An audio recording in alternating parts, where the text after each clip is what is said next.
Now, I know you like Christmas, Steve, but your Santa Claus outfit is going to get very warm this summer. Do I sense a novelty song in the air? Well, ho, ho, ho yourself. All I have to say to that is... A jingle bells, a jingling all the way. I should have worn long underwear in that one-horse open sleigh. I'm Steve McClellan. And I'm Randy Hodgins. And Steve's early Christmas present is none other than Harry Stewart, better known as Yogi Yorgesson, who rendered twisted versions of popular songs, all in a thick Scandinavian accent during the first half of the 20th century. Born Harry Carbo in Tacoma, Washington in 1908, Harry was adopted by the Stewart family after the death of his mother.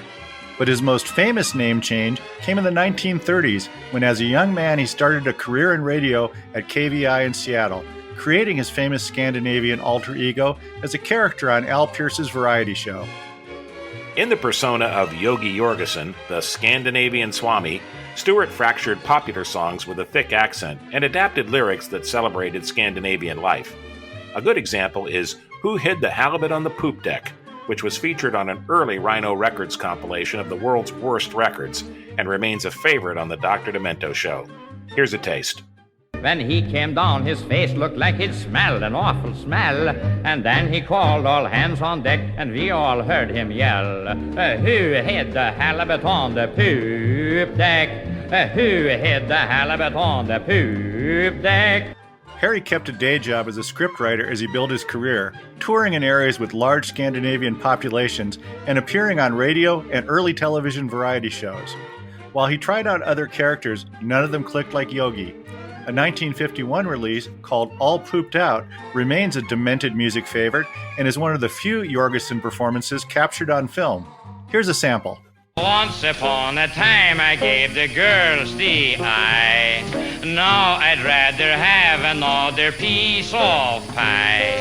Oh, when I dance with girls I used to yelp and shout. Oh, now I sit and watch because I'm all pooped out.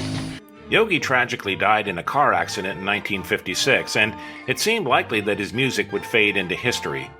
It just so happened, though, that a young Seattle-based musical comedian named Stan Borison loved Yogi's music and began recording his own versions, beginning with the Christmas classics.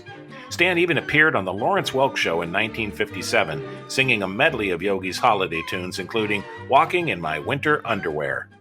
Sleigh bells ring, and I am listening, but I am turning and twisting, because I'm itching up here and then I'm scratching down there, walking in my winter underwear. You can find out more about Yogi Yorgesson and all our comedy legends, including video clips and extended audio cuts, at laughtracksradio.com. Thanks for listening, and until next time, it's goodbye from me. And it's goodbye from him. Goodbye, everybody.